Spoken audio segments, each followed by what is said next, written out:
Mais qu'est-ce qu'on s'est pris dans la gueule? Je vous donne mon avis sur le deuxième épisode de la saison 2 de The Last of Us. Je fais partie de ceux qui n'ont pas joué au jeu et je ferai une vidéo en fin de semaine comme d'hab avec un pod gamer pour les différences entre le jeu et cet épisode. Mais voilà, on y est, le gros événement tant attendu, je ne savais pas perso à quoi m'attendre.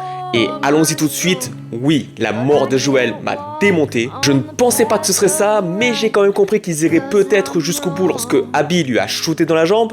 Normalement, dans un film ou une série, lorsqu'on fait semblant de mettre un personnage principal dans une situation inextricable où il pourrait y passer, on ne lui fait rien de grave physiquement. Il arrive à s'en sortir grâce à quelqu'un ou par d'autres moyens, mais là, quand en plus il se fait tabasser à terre par Abby, j'ai capté le truc. La scène est évidemment hyper bien faite, très bien montée en tension, en pression, en suspense, en dramaturgie. Tous les acteurs sont incroyables, on sent un vrai jeu d'acting de leur part plus féroce et sombre que la moyenne. On est forcément touché de voir Pedro Pascal qui a été exceptionnel juste en 2 épisodes, dans la saison 1 aussi bien sûr, mais qui nous a refait aimer fortement le personnage de Joel et le voir être aussi mis plus bactère et en sang, mais pour des raisons compréhensibles aussi si on est objectif, c'est déchirant. J'ose pas imaginer la réaction des joueurs à ce moment, je comprends le traumatisme. Bella Ramsey que je trouvais un peu en dessous des autres depuis le début de saison, là elle se rattrape à mort, on ressent vraiment la douleur, la déchirure, la révolte sur son visage.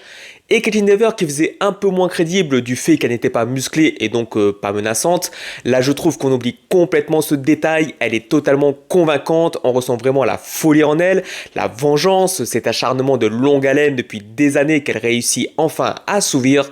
Franchement, elle m'a tétanisé. Mais bien sûr, tout le reste de l'épisode est aussi génial. L'assaut des infectés sur Jackson en mode Seigneur des Anneaux est vraiment super bien fait. C'est carrément une bataille épique. Les CGI des infectés, la manière dont ils sont mis en scène, l'action avec gunfight, explosion, etc. C'est du vrai grand spectacle qui amène déjà avant la grosse scène de la mort de Joel une tension extrême. On ne sait pas qui va y passer, est-ce qu'ils vont tous périr?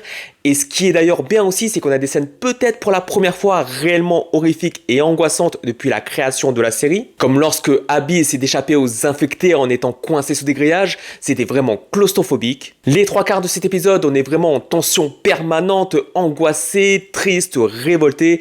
Et c'était fort et une bonne idée de faire ça dès le début de saison. N'hésitez pas à me dire si vous avez vu le 2e épisode de la 2e saison de The Last of Us. Et n'hésitez pas à vous abonner si ma vidéo vous a plu.